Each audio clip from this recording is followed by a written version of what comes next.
Am I coming in clear? It's DJ Mike T, West Coast Scratch Gang, Start from Scratch Studios, you know what I'm saying? Scratch Gang Records, Compton's Most Wanted Gang, you know.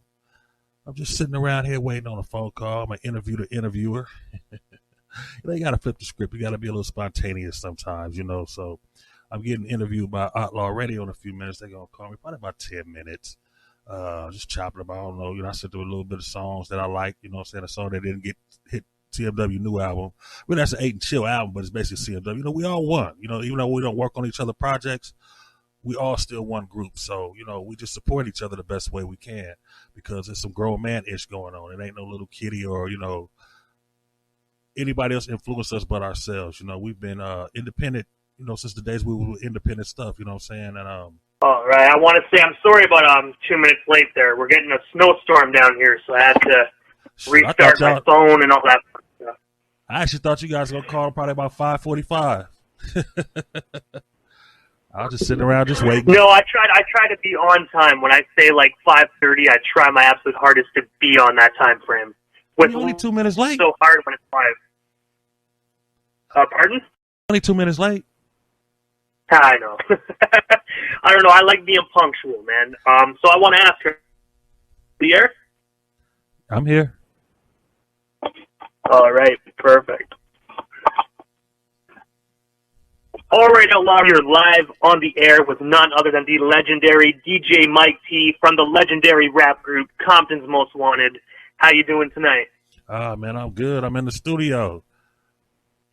Oh, that's what's up. So check this out. Bring it for me. You want to hear something crazy? As loud as my voice is, I got everything connected right now. So check this out.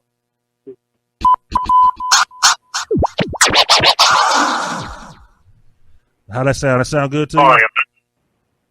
Oh, that sounds fire, man. I like that. I can actually DJ live right now to come right through.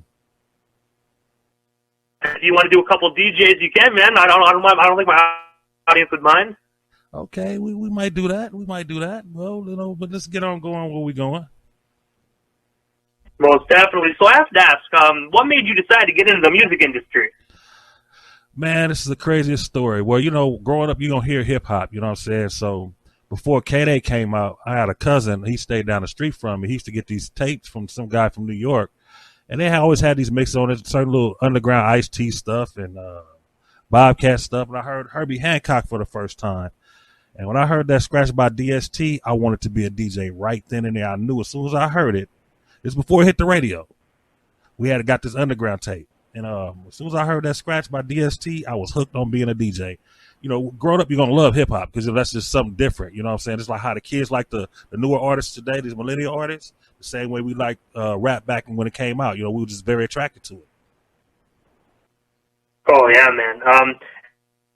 Also work with an underground rapper called Quicksand. How did you and him initially get connected? That was through DJ Slip. A lot of the stuff that I did early on came through DJ Slip. Slip was actually Slip used to be a lifeguard at a pool I used to swim at in LA called it was Sportsman's Park, then it turned to Jesse Owens Park, and he was a lifeguard. And one day I was sitting in his van and he had a mixtape, and I asked him who mixed it. He said him, and I couldn't believe it. You know what I'm saying? I did not think that Slip, as big as he was back then, was a DJ. So I kind of, you know, played it off a little bit. And then one day I was at a high school dance and him and his partner showed up and they DJ'd the dance. And I asked him, can I DJ? And he didn't believe I can DJ then. You know what I'm saying? It's like reversal roles. And I went and spent and he said, okay, you know, then I joined his crew. And when he started producing and making those electro records with Unknown, he had put me with Quicksand. And through the mix, I ended up with CMW because 8 and them had liked my style too. You know, they all of them were from Compton. Even Quicksand was from Compton. So a lot of Compton rappers, they kind of dug my style, even though I'm from Inglewood, you know. That's how I got with Quicksand. And he's still my buddy. I just went and visited him early this year. Oh, nice. Do you guys have any projects coming up at all? He don't rap no more. I mean, he did that. That was so long ago. He just stopped after that. He just, you know, some people aren't really, they ever heard of a person, they so smart, they crazy. That's not, he's very intelligent. Yeah. So he's seen his future with it. He didn't really want to deal with his future that way, you know. And I kind of got that way in the mid-90s a little bit with the ongoing, you know, everybody's still trying to prove themselves, and I already proved who I was, you know. So I just kind of sat back and let my DBAs do the work for me instead of promoting myself and trying to be super guy out there and burn my name out. I just let my DBAs work for me. It's the best way to do it. If your name's already out there, might as well just let it do it. Let it do its own work. Yeah, but see, the West Coast and that gangster rap, everybody, you got 100,000 people in the streets, all of them want to rap. So the ones that respect you. The ones that don't understand always come with some type of enigma on how things supposed to be. And usually I ignore them because I already know they don't know what the hell they talking about anyway. But, that's the things I go through waiting down, with me and 8 in our career and Chill. Chill is like my brother. Thick and thin, Chill is like, Chill has never changed his attitude. Chill is a go-getter. And he's still got a higher level than 8 and I have, within us as far as I see. You see what I'm saying? It's like, and 8, I love 8 because 8's been consistent. Even when I didn't feel like I would go like to certain promo tours or certain tours, but I wouldn't go on all the tours. I wouldn't go to all the radio interviews and stuff like that because I'm a behind the scenes person. So I would plan a lot of stuff out, and once I see it work, so I'm going my way. And I'm good. Like, that's the way I like to work, But 8 stayed with consistency. I got to give him a lot of credit for just sticking to his guns and showing that you can actually have a job in the recording industry when you're not on TV. Your stuff ain't always on the radio, but you can still pay your house note, your rent, and take care of your children and with car notes and and things like that. That's what he showed, consecutively. He made an album every always to like almost 2010, and he maybe missed 1 or 2 years in between 1988 and 2010, maybe 2 years, maybe took off, touring, then he could make an album. So I kind of appreciate him for that one, When you actually when you talk about Chill, me and the Chill, man, I can see why he got his name because he's a very chilled out, individual, man. Very nice guy. You know what? That's the thing about him. It's the nice people you got to look out for. We never try to make Chill. I've seen Chill get mad. And that's why they call him Hurricane Chili, because he get mad, he turns into a totally different person. And it's so funny. Not really funny because they kind of always used to, the whole group of them over there, 8, Chill, and Bam would press each other buttons on the road all the time, just to bother each other. That's the way they got along. They kind of left me and slip out of it, because we grew up. It was kind of like a childhood type of a thing, a little bonding that they had. And they would press each other buttons. Sometimes Chill would get mad, and I'd be sitting there. Him and Bam had gotten to a fist fight. Not really a fist fight, but they was more wrestling and fighting in the hotel over a can of spray starch. So who won that one? I got to ask that. Who won that fight? Ended up being the victor in the end because he wanted that can of spray starch. Well, Bam just came in and pushed it. It was me and Chill that shared a room this time. Usually I end up with my own room, but this time I said, man, just get everybody in. Let's just do what we gonna do. So we down south somewhere, and I had the spray paint can. I had in my luggage. And Bam came to the room, and Chill was in his boxers and his T-shirt. They were so funny because I'm ironing my pants, and Chill say, Mike T, I got next on that spray can. And Bam said, I got this spray can, cuz. And he snatched. He said, you done, Mike? I said, yes. So he snatched it with the walk to his room, and they just start fighting in the hotel room. Chill was in his boxers. They all rolling on the floor, and I'm over there laughing like it wasn't no tomorrow. It just grown-ass men over a can of spray starch. That's stupid. And Chill came back in a few minutes later, mad with that can in his hand, and locked the door. And Bam just banging on the door. And I went out there. We just started laughing. Is that how we got the name Bam Bam? What's that? Is that how we got the nickname Bam Bam at all? Boom Bam. Boom. That's just his neighborhood nickname. And Bam's an old soul. That's why I like Bam. Bam will come with some stuff, make you look at him and have to think real hard twice again. Like, from that angle, huh? Okay. Everybody in the group played their part, you know what I'm saying? Now it's kind of like we all grown ass men, and schedules kind of bump heads a little bit. So like this last album that came out, everybody put in on this last album that was able to put in on it. Everybody, even I showed up for a couple of things, and a couple of songs didn't actually get put on there the way I wanted them because I did scratch it for like more than one song. I did scratch it for like 4 songs, but only scratching made them for one. I think they kind of forgot because they was trying to shuffle and fuse these schedules. Everybody stay in different directions. So it's kind of like when we get in there, everybody's trying to like cram everything into these sessions before everybody gets burnt out and tired. And when we're on the topic of Compton's Most Wanted, man, how did all get connected? Like, how did as a group start? That started with Lonzo of the World Class Wrecking Crew coming across 8 and them demo tape. He gave a demo tape to DJ Unknown. DJ Slip had a music rental business called Music People back in the days in Gardena, where that's why I worked out of with him, and he had hundreds of speakers. If you ever go back and check the video on YouTube called Bass by King T. All the speakers back there were Slip. All equipment except the stage was all Slips. He had owned that for years. That's how he ended up funding being a producer and all that. Was about, making money, renting equipment and turntables and stuff. And everybody had to, in LA, everybody had to go to him. I'm talking about from Egyptian Lover, Joe Cooley, Bobcat, DJ Pooh. Everybody that was anybody had to go through Slip to rent these equipments to do these parties. So Slip, Unknown bought him the tape. I was there the day Unknown bought him the cassette. And I listened, there was 3 songs on there, and I listened to it, and he was like, Unknown, he didn't know what to do with it. And I said, man, I was tripping off the words that they were using. I said, they sound real street, but they kind of using more intelligent words. And Unknown was like, so what you think? I said, I think Terry should, that Slip name Terry, I said, I think Terry should produce it. I was just starting to get off into producing at that time, so I wasn't really that good, But Slip ended up producing. He was producing us, Quicksand. That's how he came up with the compilation album. That was all Slip's production. And after the compilation, everybody started getting deals this way, and this way. And everybody that got a deal, basically, I ended up working with after that. I was like everybody's DJ. So Compton's was one that stood out the most because we just hit like fire. We just took off like fire, Oh, yeah, you guys were a super group, man. Like one of my favorites growing up as well, man. You all were a super group, man. Canada has mad love for Compton's Most Wanted. It's crazy how it unraveled. Because when everything boiled down, it's like, well, you got to understand one thing, though. And I'm just throwing anybody that's listening. In the world of business, you can start as a group, but always have your own mind, but always try to be a group. It's like, that's one thing we always knew. Everybody has their own entity. Like me, I have West Coast Scratch Gang. That's just my production company. That's how I'm able to, I build podcast studios. I build all type of stuff for other people's, studios and stuff like that. That's how I'm able to, do the phone calling. And DJ at the same time, and I'm recording this too, you know what I'm saying? So I can put it on my podcast station. But that's what I do. But, 8 has his own bit, and he coaches football. Chill's a producer, and he's an artist, you know what I'm saying? He's an engineer. Bam does solar panels, Big to the boy, he dabbles in a marijuana dispensary. He builds them and sells them. You know what I'm saying? Everybody has their niche and their notch, but we all try to get together to support each other. That's the main goal after all these years. It's been like, what, almost 30-some years, 32 years? Shit. 30 over 30 years to group. Well, not with Big to the boy came in 2006, him and Diamond Rich. But once they came in, we take them all. It's like the group is the whole foundation. That's like the family, but everybody has their own way of pointing and going. That's the way to think. But when it unraveled, Unknown ended up being the villain. But he was the big brother figure at first. He's the one that knew everything. He's the one that guided us. He's the one that, no, don't do this, do this. No, don't do this, do this, And then he turned around and over something he could have avoided when I told him just pay people what they worth and stop shoving it up under the table to build. He wanted to build a super recording studio.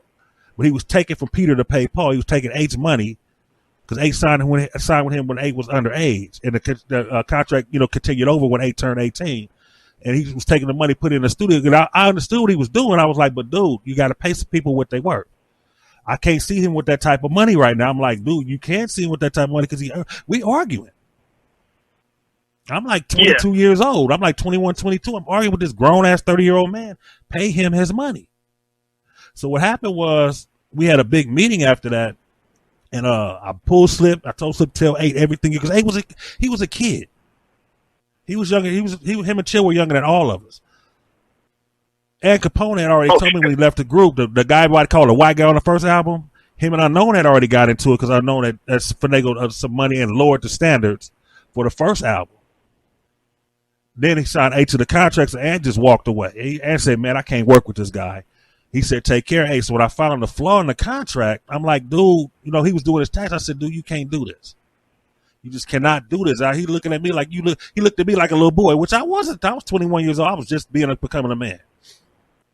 He said, how do you know this? I said, dude, I went to college. I know how to do taxes. I know how to do all this stuff. You see a gangster, but you don't see that, be a gangster. You got to be above the law. I mean, you have to have some type of intelligence. You can't be a thug or a goon or a hoodlum. You have to be a gangster, mean above the law. But I'm telling him, in a grown man's voice, don't do it. We went together, we got lawyers, and Unknown, he ended up getting moved out of the contract. So when 8, after we did Music to Drive-By, that's the last project Unknown was on, 8 had to go and get that. Epic had to start a new label for 8 called Epic Streets. Then 8 did the solo featuring CMW. That's a plan he and I had put together when we was on Music to Drive By. You got to show who the pen is. You can't just show the group, show who the rap artist is, and everything's always pre-ordered with us. And people don't know this. We do things just to keep people trying to take sides, because it was like Crip and blood influence within us, and it was like, that's not going to help at the end of the day because everything's about a retirement plan. So you Crip, you blood, you not affiliated. We all trying to get paid and rest our feet at the end of the, when everything tallies up, and that's where I'm at right now. So at the end of the day, it's all business. In the end of your lifetime is all busy. You need to have that paperwork ready for your kids to enjoy a little bit of the fruits and labor that you worked hard for and to tell them how to manage it. People, they think, I can understand thinking, because I only thought 2 feet ahead back then too, but I did think a little further. So that was behind me juggling so much. I had like 2 DBAs and then I had an actual job, or 9-to-5 job, and I was DJing 3 or 4 nightclubs a week. And I was going through I was getting 4 hours sleep a night. Back then, it almost killed me. It almost killed me after about 4 years. It almost got me. I had to just take everything off and just relax my body and just go into a zone. I did not know the lack of sleep and deprivation and work can actually kill your ass. But I was just trying this new at the time when I was doing it. Everybody, it was really talent based. When CMW got started, it was really about talent. But once they thought that little kids with no education doing it, and it was like, they're copying us and. We can do it too. And then it became a competition level out of this world. And I'm talking about all the street levels. And it's still the same way today. Like when you brought up Music to Drive By, that's actually my favorite Compton's Most Wanted album, man. Such an inspirational just album in itself, man. I truly think that's one of your guys' best records. You want to know why that was? Because Unknown was in charge of 5 songs. We were able to control what content got on the record. Unknown was the first person on the first 2 albums. It's a Compton thing and Straight Checking Them. Unknown was in charge of anything he was the last voice. When Music to Drive By came, that's when everything the shit hit the fan.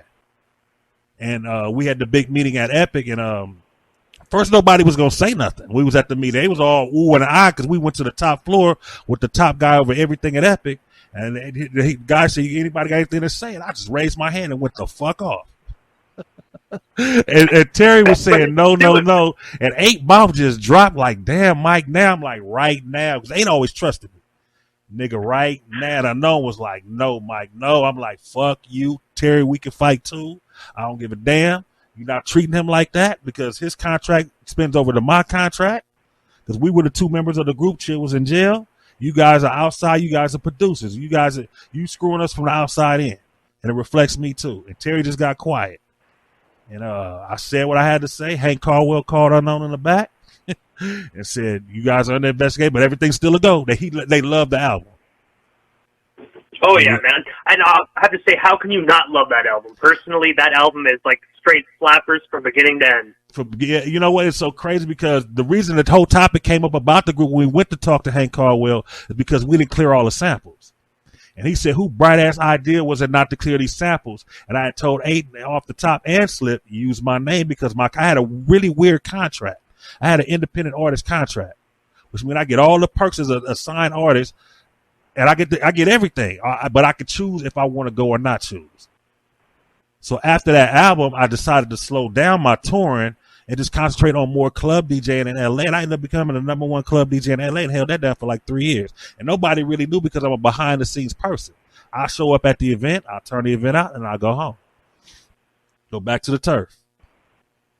And that's how I roll. That's the best way to do it, you know what I mean? Too many people knowing exactly who you are brings way too much bullshit and controversy in your life, man. And, I'm an Inglewood dude, so, Inglewood got a good reputation, but it also has a bad reputation. So people didn't know which way to go with me, but most people off their personal instinct understood, deal with him with business, and he will talk to you straight. That's how I talk now.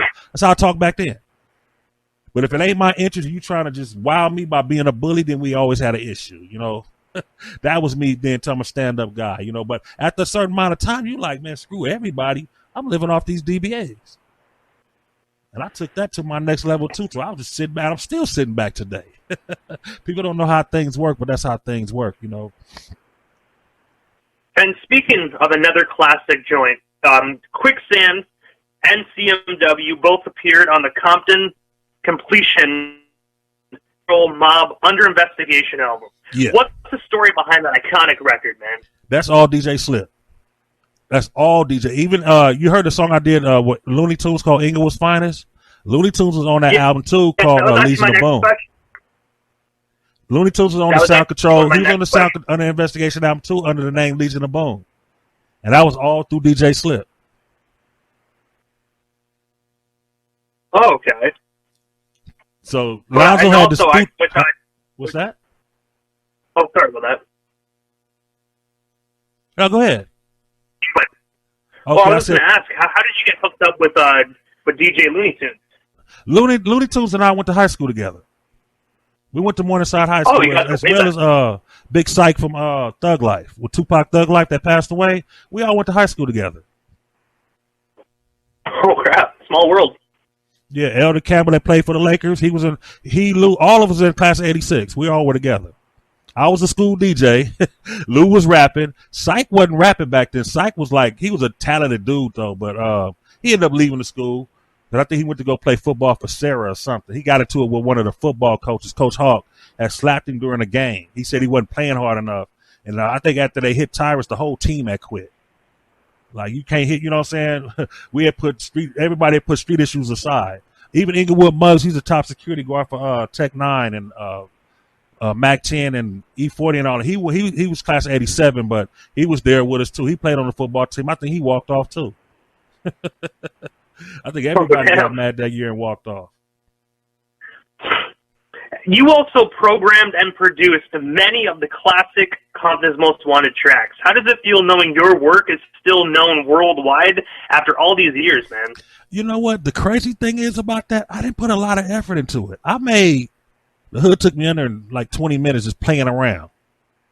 You know how you get the drum machine, you have your certain kit sounds?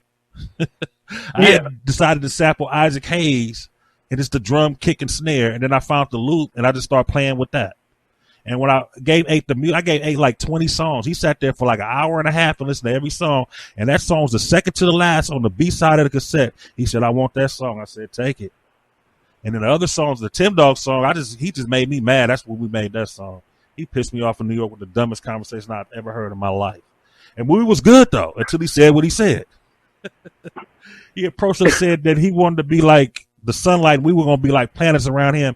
He wanted us to go back and tell the West Coast to diss him to build his fame up. He wanted, he's a battle rapper. So he wanted to build his fame up by having all the West Coast. I said, if you have all the West Coast waste their time and their name and energy on you, they won't ever become nothing. You will be the bragging right man in New York. Look, I got the whole West Coast dissing me. He can call his own shots. That made me mad. So I grabbed his record sample and turned his own voice against him.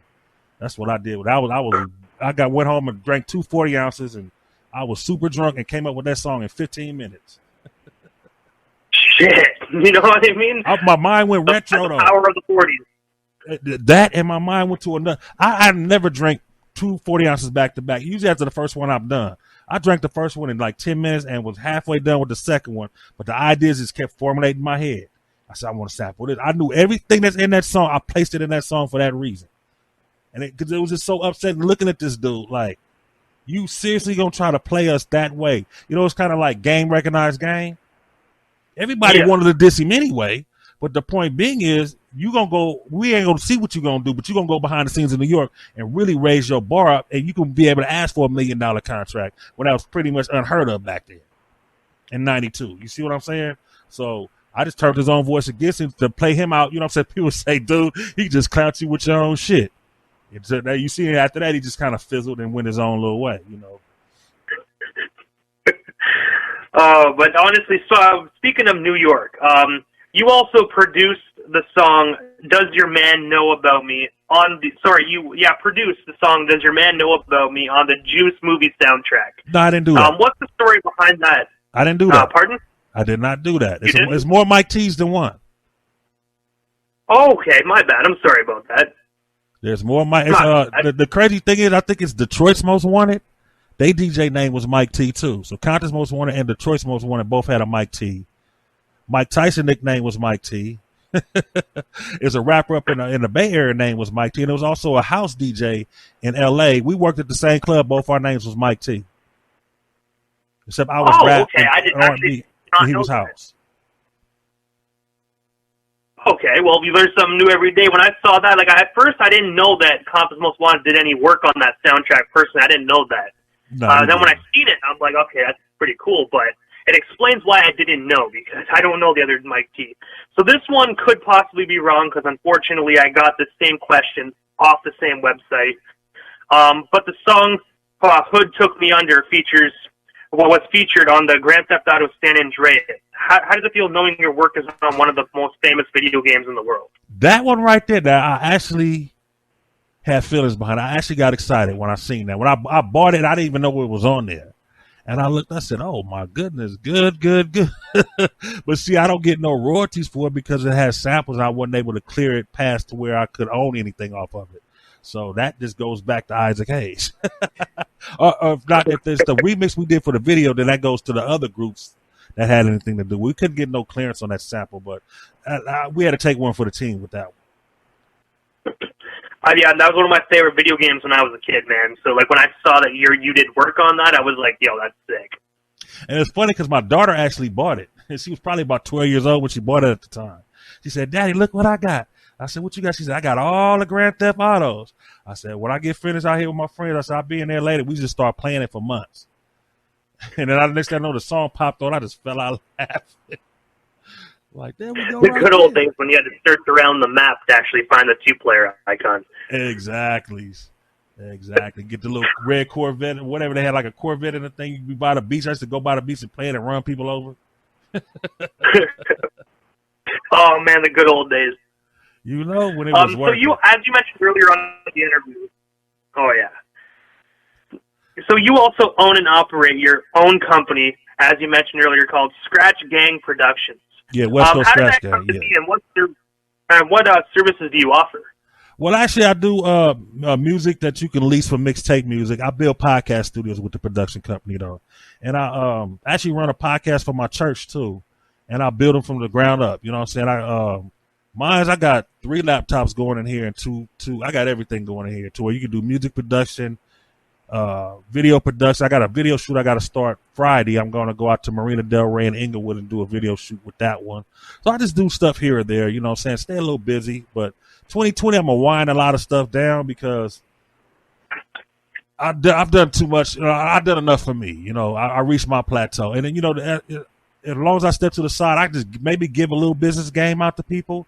And I just want to see the next generation because their mind is really ready for, especially the video part. You know, the audio part is kind of cheesy to me right now, but the video part, I think is a lot of the youngsters can really get into that. You know, that's what I'm looking forward to.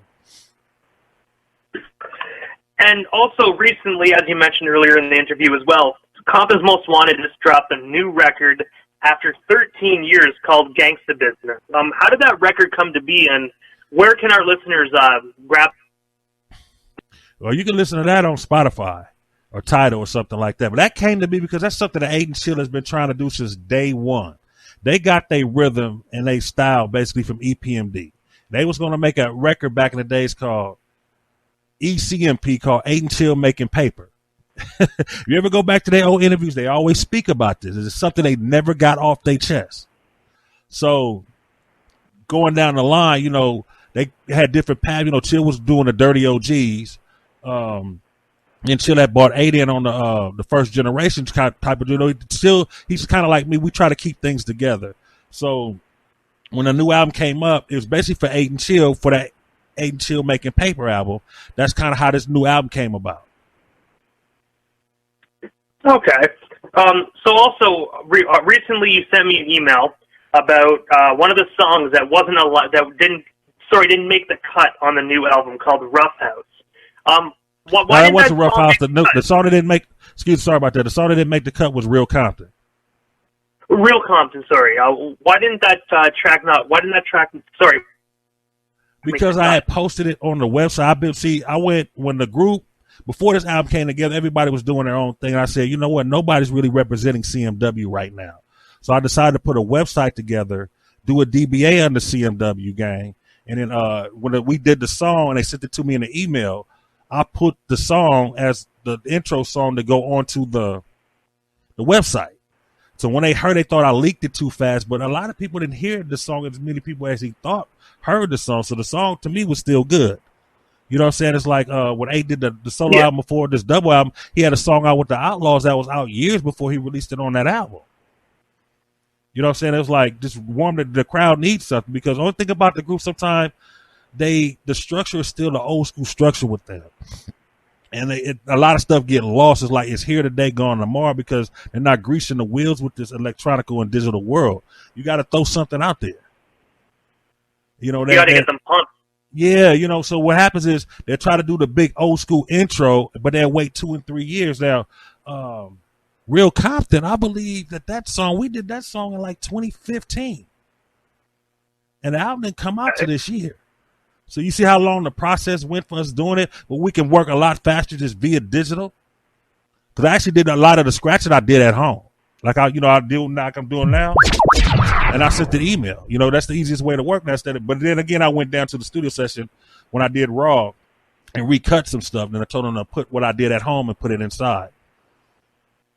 It's easier, but it's a little complicated. Really has made a lot of stuff easier. What's that? So I was going to say the digital age really did make a lot of stuff easier for the music industry. Way easier. Copyrights, you can copyright a whole album now for $55. BMI registration is free. Come on. Oh, Sound exchange is free. Just show them your ID. It doesn't take much crazy. now. And these people still don't do it. So also I was noticed on CMWgang.com that you created a radio station called Wanted Gang Radio 24/7. What made you decide to start a 24-hour radio station? Because 8 made so many dang albums and nobody could ever hear the album because he would want, people only promote what they want to promote. I say, you know what? It's enough music between all of us collectively. Every member of the group. Only person I don't have an album under is Boom Bam. He has an album that's never made it to the market, but he has it. I need to get that from him. And I got a few, maybe some more demos, like underground stuff that Big to the Boy got. But we had enough music collectively, like 72 hours worth of music to play music nonstop for 3 days. Then I put it on random shuffle, so you never know what you're going to get. Oh, crap. I actually did not know that. Like, that's a big, wow. 72 hours worth of music straight with my song. I didn't put all my music on. I just put my chosen song. I think I just put the rapper songs on there. That I had that rap under my production. I stuck that up under there. And I didn't put all the Slip got out that he has that's in the archives that I produced that nobody's one had got leaked, but a lot of songs that we worked on back in the 90s that nobody's ever heard. With other artists that nobody, that came up through the rankings, Also on that website, you guys also offer merchandise. So what merchandise do you guys offer? Well, I have actually the merchandise I had shirts printed. But I got tired of sitting on a lot of them. I'm going to get those away for charity. But I'm going through Teespring right now. And I have one with the Straight Checking Them cassette, the old school cassette and the album cover on the front. And I got one with the last picture all the group members took together. The last picture with Boom Bam, Big to the Boy, Diamond Wrist, 8, Chill, and Mike T, and AD. We was all at the forum for one of the Crush grooves. We have never taken a picture after that together, everybody together. And I put that on the T-shirt. Yeah, I was looking at that. I'm actually going to be getting one of those hoodies actually soon. It's getting cold down here in Canada, so I got to get some CMW gear. Actually, they gave me a Christmas code I could put up there to get it. How you guys get it for cheaper? I might as well. I just got it today. I haven't done it yet. Been running doing some other business, but I need to do that too.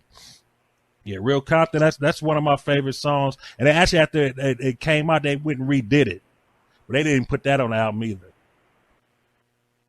Do you ever think they'd release it as a single or anything like that? I think they should just use that song basically for show intros. That would be good as well. The people over there, you know what I'm saying? So I think they should do that more of a show intro type of a song because it's real quick. They both just got a verse apiece and they get right to the point and they can go on to the shows, That's true because a lot of shows they need intros. Yeah, that would probably be a good idea to do that. So you also worked with Thompson. You produced him as well. How did you and Dogman get connected? Dogman, Oh man, that's crazy. We got connected at Crazy Tune's funeral. We actually got connected at Crazy Tune's funeral. Well, actually, I connected with him on Facebook. He was rapping a freestyle one day, and I said, "You need some beats, man." He was like, "Man, I got to take care of some business. I hit you in about 6 months," and we ended up going to Crazy Tune's funeral, and everybody got in my car because everybody parked at one spot at 8th Sister House, and we all went to the funeral, and he got in my car, and I was playing a beat, and he was rapping to it, and I said, "You know what?" I said, "I got about 30 beats that I'm not using." That's why I started releasing. I'm gonna jump to another subject real quick. That's why I started releasing instrumental albums, because I make songs I don't think nobody can rap to, so I just start putting them as instrumentals. But he grabbed a few of the instrumentals, he started writing to them, and we came up with an album. That's great. So you actually have an instrumental albums. Are those available for the public at all to buy? Yeah, they're on Spotify. They're on the West Coast Scratch Gang. It's like 10 albums. They're all instrumentals. And I actually got one coming out on January the 1st, and I got another one. I think I'm 4 songs into this last album. At the 2020, I'm going to really slow down on everything, so I'm going to do these volumes called The Outro. It might be the world's longest outro. It may be 20 volumes of the outro, but it's called The Outro till I get tired and I plug everything and say I'm done. So I have to ask DJ Mike T, there's a lot of inspiring DJs in the world, and I was wondering if any of them are listening or do listen to this, what is some great advice you can give some inspiring DJs that want to actually make it in the rap game? Figure out a routine. Figure out, basically, what your scratch is your signature. Your scratch is like writing your name. And what happens is you have to actually adapt everybody's style to build your own style. Unless you like a DJ Premier and you just come up with something just authentic. I give Premier a lot of credit. That's a very authentic DJ right there. I'm talking about as far as when you hear him, it's like he reinvented himself without even thinking. But you have to learn to do what is called a signature scratch. It's like Jazzy Jeff has one. You know what I'm saying? Joe Cool, you'll know if you into DJing the way we were, everybody knew each other's sound. It could be 50 DJ that kind of sound similar, but we all knew each other's signatures. You know, so you have to develop, and now it's more showmanship than anything, but you really need to learn how to DJ. Learn the old school ethic, but learn how to smooth it out. You know, just hit them real fast and hard, just like making a 1-minute video for Instagram. Hit them real fast and hard, and then just smooth out everything so people start looking like, make that decision. I think I want to hire him. But people don't. They show out when they show out with body and attitude more than style and swagger. It's like they put a look and a feeling within their body, thinking they touching the outer limits, and no, all you're doing is just building the ambience up under your skin that's never getting past it. But you got to actually learn how to mix and DJ and control the crowd. You that's why they call it a DJ controller. I was like a puppeteer when I used to DJ clubs. If I knew a fight was brewing on the dance floor, I could be able to change the music to make them fight real quick so security guards can break the fight up and get them out the club, and we'll start back partying less than 3 minutes later. I was able to control the crowd that way with music. That's pretty awesome, man. I've never heard or seen anybody that could actually do that. That's actually really awesome. A friend of mine used to always clown me because nobody knew this for about, I can't say what year it was, before like a long time in LA, nobody was playing slow music because I took actually the other DJs, older and younger, used to pattern after me, and I stopped playing slow music in the clubs. I don't know why I did it. I just decided to take slow music out, and people started, they didn't notice it for about 6 months, and somebody said, Mike T stopped playing slow music. Guess what? All the DJs stopped playing slow music. And I don't know why. I think I was just clowning one day, and I told a friend of mine, I said, dude, I'm going to stop playing soul music for like 2 months. I said, watch all the DJs do it. They would actually, a lot of club DJs, I was a battle DJ, and I was a club DJ. Back then, a club DJ was a club DJ. Only other person I knew that was a battle DJ and a club DJ in the same sense was Chris the Glove. That was it. Other cats like Battle Cat, a lot of other DJs like that. DJ Aladdin, I try to get all of K-Late mix masters in on the club scene. It's two totally different environments. And the promoters didn't really want what they were offering. You know, it's like you have to be able to, like I said, hit them real fast and hard, and you have to go back kind of like, and even Battle Cat say to this day, like, Mike, you had the club scene on lock. And nobody had expected me coming off the streets to do that. A lot of the club DJs didn't want to mess with me till they heard me DJ. They was like, this dude is very gifted. And they all picked me up and kind of like mentored me, my mentality a certain way. Like Sidney Thompson, Chris Brazil, General Lee, Chris the Glove, DJ Gus. They had all kind of put me up under their wing and kind of like made sure I kept my right mentality while I was doing these clubs and didn't bring that street attitude into what they had as a way of living. You know, I looked at DJ as a hobby job. They looked at it as a job. And that was the problem, you know, that they had to, you know, when I was 19 and 20 years old doing these 21 and over clubs, wasn't even supposed to be in there anyway. And they would come and talk to me to where they, you know, they were like, man, look, we're not talking to the gangster part of Mike T. We talking to the businessman. I'm talking about generally. They would actually say, I'd be looking at them straight in their face like, wow. All I could do is give y'all thumbs up and admire the beauty of it right now. Y'all just looked right past me and knew up under all this stuff was really there as a person about business. And you know, that's pretty cool, man. A lot of people in those environments, you know, a lot of people just look at a person, oh, you're a gangbanger. But the fact that these people actually looked at you as a businessman, you know, that's respect. Yeah, but I told the club promoters, I said, check that. They always ask me, like, why do you never dress up on 21 and over? Why are you walking in with these house shoes on and these sweatshirts and hats on to the back? I said, one of these days I'm going to tell y'all why. And I said, it's basically upon the vision of Michael Jackson. I was just joking with him when I said it, right? So about 3 months later, I dressed up real nice and came to the Paradise 24, or 21, it was Thursday nights with 21 and over. I was probably about 19 or 20. I dressed up real nice, and I went in there, and I said, the reason why I dressed this way is because I'm signed on Epic Records. And they was like, you're lying. I was like, I'm not lying. They went and they checked it out, and they came back, and they said, he's not lying. And I said, they said, so what you want us to do, pay you more money? I said, no, pay me the money you paying me. I said, and just let me dress the way I want to dress, and we cool. I said, if y'all don't want me to be around the people, then let me DJ both rooms. They had 2 rooms. And then they upped my pay, you know, to DJ both rooms. But that's all it was. I just told them, all I want to do is dress the way I dress, to be comfortable. And they agreed with me. So everything was good. It was gravy after that. And I have to ask, Mike, what's next for you? What is next for DJ Mike T? Any projects, any DJ shows coming up, any projects? I think I'm going to follow your lead. I'm going to do the podcast. I think that's fun. What I'm going to do. But like I said, in 2020, I'm a fade out to black because I like to travel. I like to fish. I like to do sportsman stuff. So, you know, that's what I'm headed to. I'm headed towards that, you know.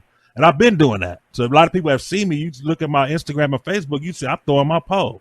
I debated today that I feel like going. I was like, nah, not right now. I'll wait till like Thursday and I'll go.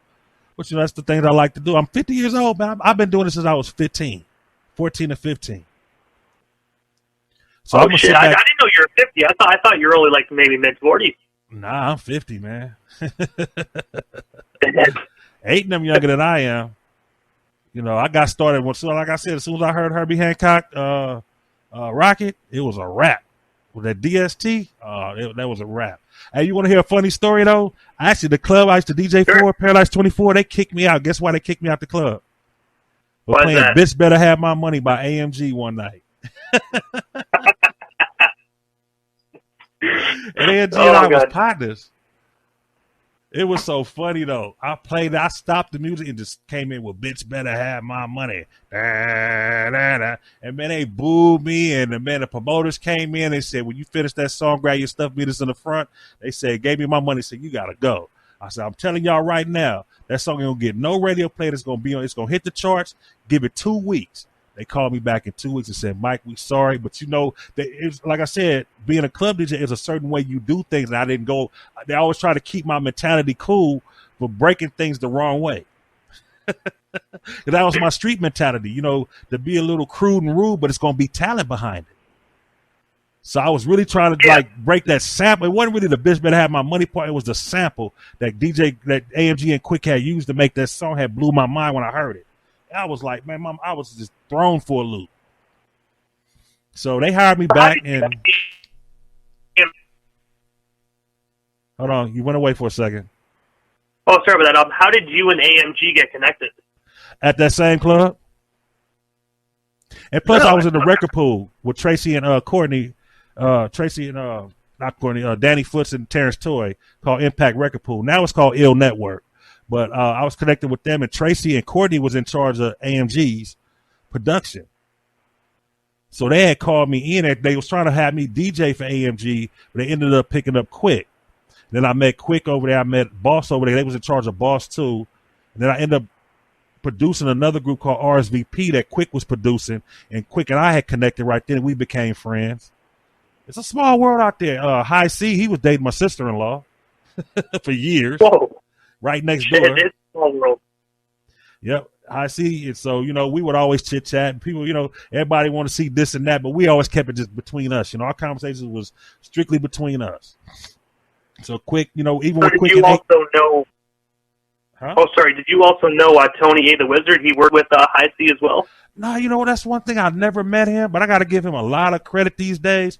The way he just designed himself and made a thought and a vision with the Rhodium Swap Meet, he just took off with it. And I've been watching all his podcasts and everything. He had my boy Misfit Soto on there, and I truly appreciated that because Misfit, he and I were when I was building podcast studios, I was in the same building Misfit was in. I had met him when he had got signed to O&B Records at that time.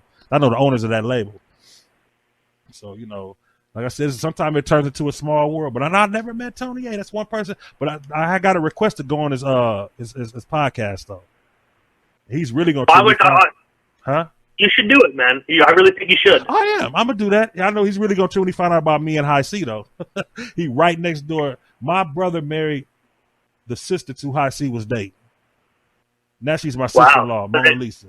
I think Tony might have the same reaction with the whole small world thing. I think he might.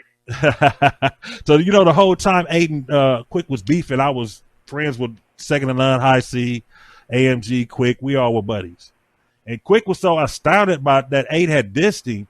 I remember Quick had got the longest face when I took his. Quick had told me at the same club that I got fired from, Paradise 24.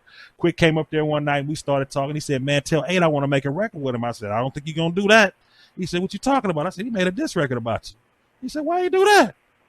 And I told him why. He said, I didn't mean that. I said, I know, because when I let Aiden hear the red tape by Quick, I said, how do you feel about the lyrics? He said that he wasn't dissing me. And I said, so what you going to do? He said, you'll see. And he walked in the studio and I backed my truck up and I went on about my business. Next thing I know, he had a song dissing Quick. And Quick was like, man, why? Man, I like Aiden. He couldn't understand, like, what did I do? And I said, you didn't do nothing. I said, that's him. I said, I laid down the law to Quick. I said, check it out. I know I don't have nothing to do with it. I said, I got to make my money with this label. So I said, every video I'm in, everything I work on, it's only for the money. I said, but between you and I, you know where I feel with this. He said, you're right. So this is one thing Quick has said. He said, I'm not going to respond off of what A said. He said, but if A keep pushing my buttons, I'm going to have to be a rapper and I'm going to have to take him out. And that's exactly what he ended up doing. And see, people didn't know I was holding a lot inside at the time. Because you got to understand, I grew up in Inglewood, so I'm on the red side of the yard. Aiden, I'm on the blue side. So I knew all the Bloods. So I'm over there in Compton, over in Track News' worst enemy in the Campanellas. They got their voices to say. The Athens Parks telling me this. The Inglewood car, they telling me this. The east side, the west, everybody has these stories to tell me about how they don't like Ake being a Crip, but they love Mike T. Because I've always been supportive since I was a little kid. But if it go to this, that, and the other, they was like, but I never told them how Quick felt. I just left that in the air, like, let them resolve the problem. So the best way to do it sometimes, especially in those circumstances when you have like different colors involved, best just stay back and be like, all right. You know what I mean? Diffused it, but see, I can't diffuse Ake's homeboys. You know what I'm saying? But I never had a problem with his homeboys. See, people always wanted these issues to come up. That's the simple mind of today's society. It's like A got to fight A plus got to fight A negative, and it's not always in that frame of mind when it comes to real business and longevity. So that one I kind of pulled back, but I always left insiders for second, and I'd always talk to them. We hung out AMG, he did not care. AMG back in the days acted like the person he rapped on his records. AMG was a force to be reckoned with when we was young. We 21, 22. This guy was on the go. He was spontaneous. He was the exact person that he was. He didn't rap about it and become it. He was already that person. He said, I'm gonna take me and enhance it. And all I could do was look at him. I said, man, when we get older, man, I'm just gonna still look at you the same way, like you're a little damn genius. That's all I can tell you. So I do got to ask this question. So there's a song out there called Mike T's Funky Scratch with DJ Looney Tunes. Was that actually you? I want to ask that. Mike T Funky Scratch was Compton's Most Wanted song. Okay. I want to make sure, because I've been playing that, to help promote this interview and whatnot. I want to make sure I was going in the right direction with this, with all the other DJ Mike T's. Yeah, no, Mike T Funky Scratch is the song about me that 8 did. That was all 8's idea. Looney Tunes and I made Inglewood's Finest. That's something that we had made. But Lou was a DJ before I was a DJ. He ended up becoming a rapper. He was actually a DJ when I met him. And he decided, back when we were still in high school, like 1984, he decided to start writing raps. Oh, sick. That's way back in the day. Way back. So, a lot of people, but my thing was when I started DJing, I took it 111%. I took it to the next level. To where even my friends, they still my friends to today. Ain't no hardship. They used to clown me. They wanted to go to Venice Beach on Saturdays or Sundays. I'd be like, no, I'm going to stay in the room and practice my mix. And guess what? They sing to me. They used to sing Biz Markie. He ain't into girls. He just into his music. Remember that song, The Vapors? Yeah. They would sing that to me every time I walk out the door. They say, you mad? I say, no. I said, but watch. I'm going to be on record. Watch. I'm telling you. Because I already knew if you dedicate yourself and let everything go and concentrate on what you concentrate, you may be able to break that dull barrier and get where you need to be. It ain't for everybody. Everybody's not promised. You're not promised tomorrow. But I actually you got to live in the now, man. You got to live like every day is your last. Not really your last. You have to really live to impress yourself. You have to make yourself want more. See, what happens is people got these guidelines and, checklists these days, and they always had it. I'm going to make a beat like this. I want to rap like this. I'm going to have the best girl. I'm going to have sex with 3 or 4 girls. I'm going to cook this dope up. They got these remedial checklists instead of saying, I'm going to be the best damn artist ever, kind of how Chance the Rapper's trying to be. He wants to be the best artist ever. Inspiration comes from different levels. So if you're going to be a rapper or anything, you have to bring it to the next level. You have to. If you're going to like dibble or dabble, play halfway, or always worried about where your respect level is, your respect level should be retirement. And see, that's why my 2020 vision is taking me to early retirement, because I can start I've been working ever since I've been working since I've been legal enough to work. So my tax person told me I can start putting my retirement early. I was like, okay, shoot, I'm good. Oh yeah, you know what I mean. All them royalties are coming in, man. You're DJing a lot of massive work. I left all that at the label. I told the label, that's one thing I told them. I'm not taking none of that money now. Y'all say that till I come back and get it.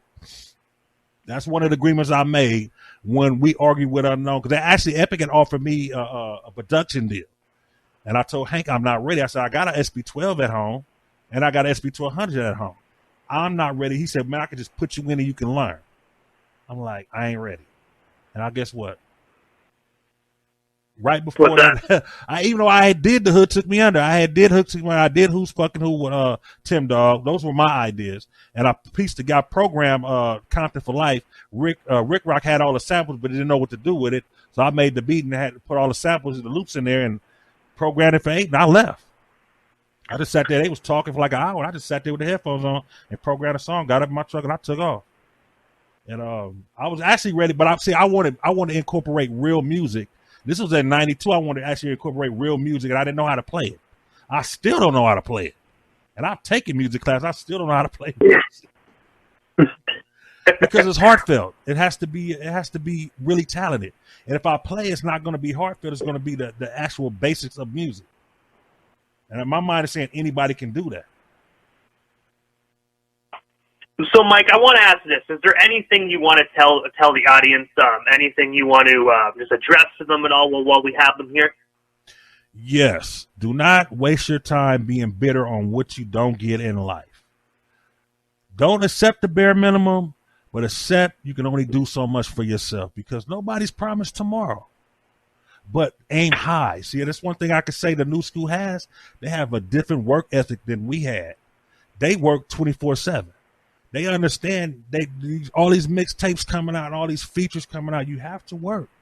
But if you don't, it's so cluttered now. It's so accessible is what I'm saying. In the recording industry, you may not make it, but try to make it, but don't be so bitter to where you hate on everybody else. There are still people in my generation, 50 and up, that hate on 8 and people for making it in a recording when they felt that I was more of a gangster, my lyrics were better, and this, that, and the other. And it's not. It may be true, but it's not in your will to. You're not promised tomorrow, so the most you can do is take what you have and make the best of it. And if you learn something along the way, you like all the stuff you try to do to become artist, you can always become a manager. And you get the 20% of management, all you need is 5 groups. Now you got 100%. And they all got the $5 million deal. Now you got $1 million on 20%. Do the math. Come on. Don't, try to make it, because a lot of these artists end up owing at the end of the day. I don't owe nobody Jack Rabbit nothing. I don't owe nobody. I don't owe a bill. I don't have a car note. I don't even have a house. I don't owe nobody nothing. The only thing I owe is property taxes and bill money. That's it.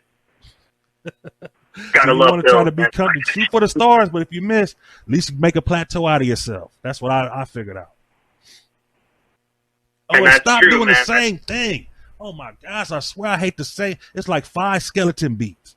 5 deconstructed, the deconstructive funky drummer, the deconstructive this, and it's like always an 808 form, and everybody raps to these same bottom features, like having a house with the same steps, but the rooms may be a triangle. The roofs may be different, but the whole house is the damn same. That's what rap sounds like to me. It's like we were experimental. And it's like once they try to step outside the box, and as soon as they somebody says something, they go emo, they go right back to the same rhythm. Come on, break the dull barrier. We need more dull barriers broke. That's what spontaneous. Yeah, break the dull barrier. That's the thing. So you can elevate all this technology. Everything right now, technology is holding up music. Music isn't holding up music. It's technology. It's a rat race for these apps and certain VSTs and stuff like that to get them in first and bring these melodies out with the same beat patterns. And it's a rat race for that. And there's not the bar is too low. These apps and these drops on make people think. Go above their head sometime. That's what everybody. That's why Rakim Rakim didn't make as many albums and songs as everybody. He made people think. That's why he stayed in there. KRS One. He made people think. When you make a person think, then you can always add. Exactly. But when you're not making a person think, and you just running through the rhetoric, and you just going through the motions, you're going to motion yourself in one door and right out the other. You ain't going to even make it to the main floor. And with a contract and a bill that say you didn't make the quota for sales and streams, and we invested in you. And also, these new age rappers need to open their mouths when they rap. No mumble. I'm not really on I think you know what? I always have a thing that things happen for a reason. And I think mumble rap was there because there's a lot of pissy attitude having ass people that didn't make it, and they always mumbling under their goddamn breath. I think that's a kind of a cheap shot that the executive threw towards these people that's sour about their life. But you're right, they do need to open their mouth. But it takes me a minute to figure out what and why they do. Because sometimes it's like, you stupid. Then it's like, damn, I guess if I was that age, I think I would have did that too. Like the showing out the money, to put the money by the ear like the phone. Showing these people that you're not on my level. But there is a better way of doing it than a kind of a childish way. But you got to understand the mass to think. The mass of the world is really on it. And I have to admit, some of those songs, like some of them, not all of them, like a few of them are actually kind of catchy when you actually understand the words. And it's kind of like, all right, I you know what I mean? Some of them is catchy, but at the end of the day, the whole school still has my heart. Yeah, I listened to about 10 new songs today. I didn't like none of them. I kind of like Kevin Gates a little bit, and I like the NBA. What's that boy name? NBA. He had one song that I kind of dug his lyrics. I like he spit some real facts, but the rest of them is kind of like, I don't know. I think they flash it in their head too much. They really think they flash it past their skin or something. But it's like y'all jumping from. Well, it basically said they are the generation of the crack babies, so that's why I don't too much totally try to understand what they doing. But it's not. I don't think it's all about cracking or the crack baby stuff. It's about what style they try to drain that vein as much as they can and get the most out of it that they can. Because the movie industry ain't letting the rappers in no more. You barely got T.I. and Cardi B on Netflix. You know what I'm saying? They're not letting them in like they used to. Yeah, I don't know. I'm not a huge fan of Cardi B. I don't know how she won that. I think it was like Rap Record of the Year award or something like that. Or she because went it's not or for whatever. us. They're not making it for us. They're making it for the id people. Remember, we got the id, the ego, and the super ego. They're making it for the id. Yeah. They're not making it for the ego or the adult. It's for the id only. When I seen that shit, Mike, I was like, "Are you kidding me right now? There's so many more diseases in back of my car." Like, you know what I mean? What is wrong with this world? But you got to understand. When I first started listening to rap, I was id too. I got to reflect on myself. But it gets more integrity out there, though. You know what I'm saying? As far as what they pushing for, it's kind of weird. It's a very smart mind balancing this stuff, and they're doing it in the dumbest way ever. They're not really letting nobody tell the truth. And if you tell the truth, you have to be crafty like Kendrick Lamar to tell the truth. It's so ridiculous. It's like he has to turn into like damn near the devil's advocate, but a joker to get a point across to you people that you are being too superficial and you're not really being who you're naturally supposed to be. And it's going to hurt you in the end. And that's why I like Kendrick. You know what I'm saying? J. Cole just comes out and tells you. Drake just stays Drake. You know what I'm saying? But I had to go through my mind and I said, there's only two people I don't like in the industry. And one I could tolerate, which is Lil Yachty, but I knew he wasn't going to get too far. I didn't like Lil Yachty because he was practicing in my ear. When he made a record, it still sounded like he needed to go in there and practice some more. And I don't like Rick Ross because the persona that he pursues. As a business person, he A1+, but that persona he has, even though he worked it to be himself, I'm on Freeway Ricky's side with that one. I got to be because I'm from the Mighty West, man, and he see before that one, and he's still a fear of a black hat, if you ask me. So the real cats know that the Freeway Rick Ross is the real Rick Ross. It's CB4. He ran to all the investment firms to stay a business, so I can't disrespect the business. Because at the end of the day, the judge said it was business and the dispute's over. But it's like, I can't go with that. Every time I hear a song with it, it may be the best song in the world. He may have I just had to, I grew up in a certain way. It's about respect. Because you got to understand. Respect is key, man. It really is. You got to give respect to get respect. Exactly. Because you got to understand, CMW was the first Crip and Blood rap group ever. We was way before West Side Connection. But it's crazy though. When I first interviewed the Chill, I actually did not know that you guys were like Crips and Bloods together. I did not know that until the Chill actually explained that to me. And I was sitting back. I'm like, wait, what? Like I was listening to your guys. That, you know what I mean? It's until you actually talk to the people. Some things you never learn. Exactly, because Epic went to try to promote that for us in DC, and we told A said he didn't care. I said I'm not doing it. I'm not basing my business on a Blood or a Crip. Blood or Crip is actually above the law theory. You see what I'm saying? My mentality when I walked into the industry was to show that there's talent up under that rock that you're not paying attention to. That's who Mike T was. Once I got there, I became the number one DJ. I produced, like you said, the Hood took me on his own video game. I did what I had to do. That was my mission. I made a signature for myself. I hung with the best. Like I said, one of my greatest days ever was growing up listening to UTFO and then going to do a show in Columbus, Ohio, and going to Mixmaster Ice House. He wanted to record me DJing. And I was like 21. I geeked up like I'm going to his house. He like, I want to record you. And I'm like, I remember going and watching you at the Olympic Auditorium and you in your ninja suit going,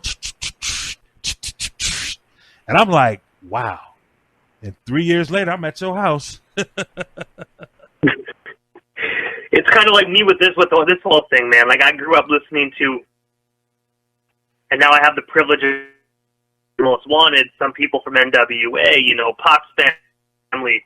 And I'm sitting back, I'm like, what the hell? If only, like, my high school self could see me now. You know what I mean? Like, if only I knew what was coming back out. You know who else does that? It trips me out every time he do it is Nori. When Nori do his little, the Drink Champs, he go, hold on for a second. I got you in the house. He just go crazy. I be sitting there watching he busting up because sometimes you just want to sit there and go, okay, all right. Hell yeah. You know, but hey, I see your grind. I started, you know, that's you actually was made. I already had a Spreaker account, never used it. Really? Until I looked at you and I went to see your Spreaker. I went on there and looked at your Spreaker. I looked at your Spotify, and I didn't go to iHeart. I got an iHeart account. I'll never sign into it. And I said, Spreaker connected? I'm doing what he did. That's what made me go back. And I was about to dismantle the podcast, too. Because I got podcasts set up with King T and everybody. Battle Cat. You know, we all hung out when we was younger. Everybody used to hang out. The hangout was Slip's business, music people, a speaker rental. Back in Gardena, California. And Spreaker is a great platform, you know, like to get 3 hours of live time, you only pay like $30. Well, it's $20 in America, but the Canadian exchange rate is $30 here, and it's a great platform. You know what I mean? The 72. It does all the work for you. I just gave the 72 for the year. I said, I'm cool. I could pay him the $72 for the year. And it's actually, that's affordable. Oh, it is. And you know, it's a great sounding podcast. You know, you can make your own little radio show as well. It's actually a great platform. I really enjoy it. It is pretty good. So to make me go to a different state of creativity, basically, because I was going to kind of come out and voice my opinion on things, but sometimes I don't like even. I got a weird fetish. Sometimes I don't like hearing my voice, especially when I'm angry. I used to hate my voice. I like my dialect, but hated my voice. I'm the same way. I hate my voice personally, but then when people hear my radio show, like, oh, you have a radio voice, and I'm like, okay. Like, you know what I mean? Like, if you think that, cool, thank you. You know, it's just your. It's like, no, you know what I mean? So put it this way: if I keep this up for 5 years, you got to give yourself a pat on the back because you inspired me to continue going. Basically, how about that? Hey, man, that sounds great, man. Because honestly, if I can inspire someone I grew up listening to, like, man, that's an absolute honor for me. So, Mike, I want to say thank you for that, man. That actually fuels me to keep going 10 times harder now. Why not? You inspire you know, me to keep going. I was going to pull the plug on everything. Everything but the CMW radio station. Everything was going to get unplugged but the website and the CMW radio station. That's crazy. So, like, I actually inspired you to keep doing the whole Spreaker thing. Yep. Wow. No, that's an honor, man. That really is. I'm kind of having a white moment here. You know what I mean? Hey, like, that's have a moment, Sue. We all, you know who you need. Have you talked to Ralph M. from Funk Dubious? No, I have not. Please get him on your show, man. This is the guy right here. A lot of people don't know. You gonna mention my name. He gonna say, I met Mike T when I was young. He was like 14 years old. And he was bad on them turntables then. He's still hip hop. Me, I was more gangster. I was more with the streets. But I was able to go in between the streets, the club, the Crips and the Bloods. It didn't matter who they were. I was still able to go through without a ghetto pass. I don't use a ghetto pass. I use my influence of, hey, it's a lot more than what you box yourself in for. Sometimes you have to ignore ignorance because a lot of times ignorance have a problem with itself. Then you can go do a lot more than you want to do, you know. But yeah, Ralph M., tell you, I've been knowing Ralph forever. Battle Cat, I've known him forever. My biggest inspiration is DJ Bobcat and General Lee and Fred Lowe. DJ General Lee, Bobcat. Oh, and Curtis Harmon, too. Like I said, the early club DJs, they were, and DJ Slip, too, because DJ Slip told me not to be a one-sided DJ. He told me to make sure my left hand and my right hand work equally good. And don't think DJ inside the Slip, box. legend in the rap game. Legend, DJ Slip. I'm going to tell you something. As Slip and I went and decided to do an album but just beats and really go like retro, would blow your fucking mind. Hell yeah. We would but I don't do it no more. I wanted to break the door barrier with my scratching. And I did it to a performance of myself that I understand what I did. And then I sat down and said, okay, what do I want to do next? I said, I want to take care of my child. So I got my child, you know, from the mom, and I had the child live with me, you know what I'm saying, until she got a certain age. And then I just went and chilled out, you know what I'm saying? Then I started watching the music and recording industry as a fan. And then what happened was there was a dude named DJ Traysky. He was a K-Day mix master. He used to DJ for K-Day. He used to DJ for Jazzy, not Jazzy, Def Jeff. He used to DJ for Body and Soul. He DJed for a lot of groups, low key. He used to DJ in Living Color. Yes, I know who you're talking about. Living Color, great TV show. Remember the SW1 and Sean Wayans was the DJ. He wasn't the actual dude cutting. My boy Trey Ski was the one doing the cutting.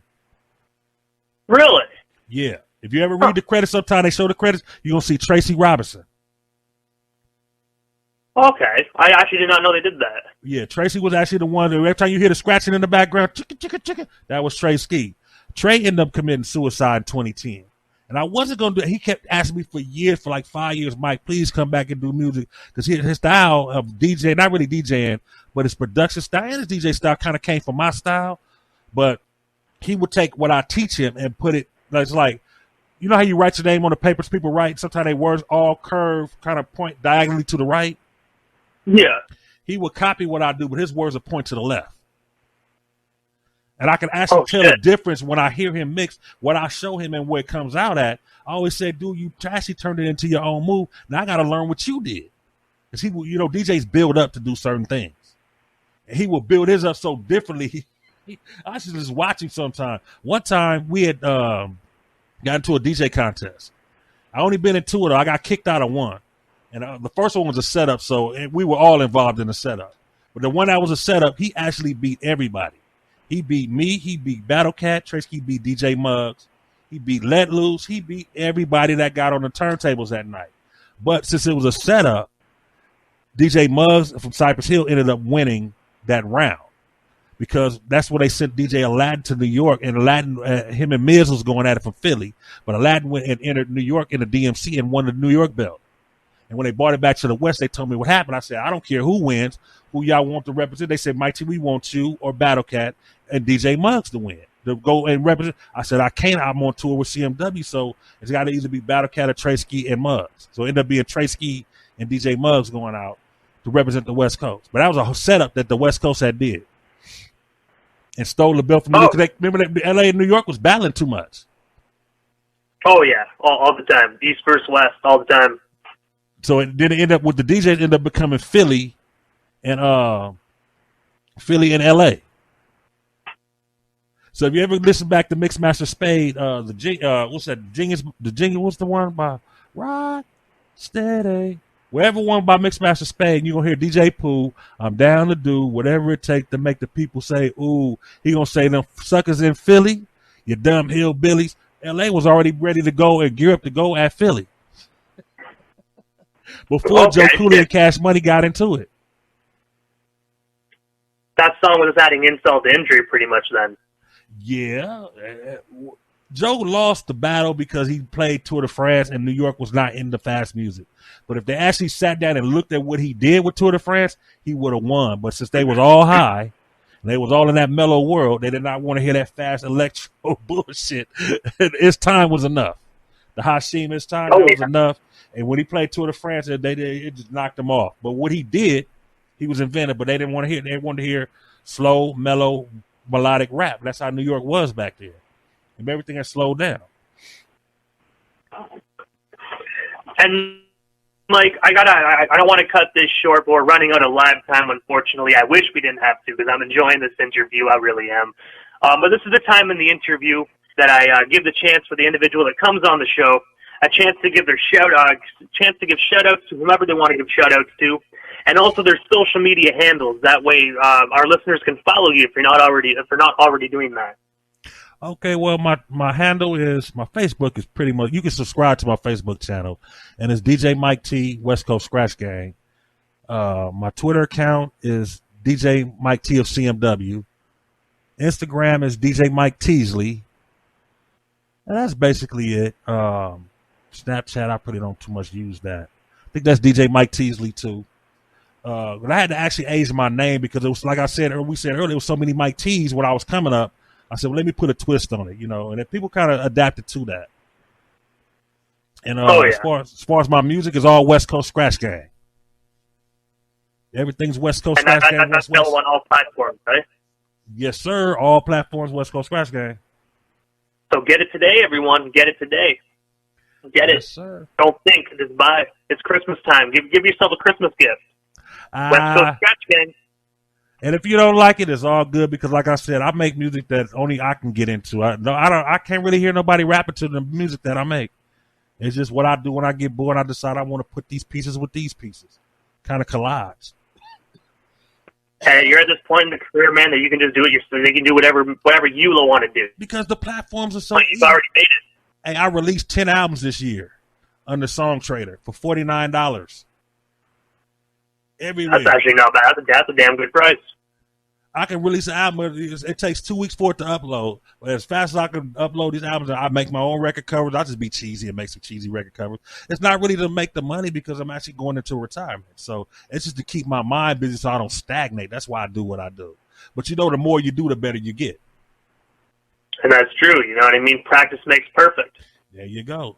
And all I got to tell the next generation, if you can't learn to write down a whole 360 of things that's correlated. And then make another one because besides music, I did construction all my life. When CMW was on tour, I worked at a hospital with a tool belt on, and I had to finagle how to take my grievance days, my sick days, my personal days for these tours, and my vacation time to match out with all these tours. You know what I'm saying? So it worked. Like I said, I worked a lot more than I rested back then, but now I'm well rested and well connected with myself. So, like I said, plan your attack. You may not make it, but just learn to. If you can't get there, maybe you can make it wiser with somebody else that's able to break through. So you can, get you a 10 or 20% co-management fee. Steer somebody in the right direction because all they want is automated. So nobody's really checking and helping you these days. You gonna press the right buttons or you not? It's yay or nay. And that's real truth right there. I want to say, Mike, thank you so much for coming up on Outlaw Radio Live, man. It was an absolute honor and a privilege. And thank you, actually, for telling me that, I inspired you to keep doing this, man. Like, that's an honor to hear that from a legendary individual like yourself, man. Especially.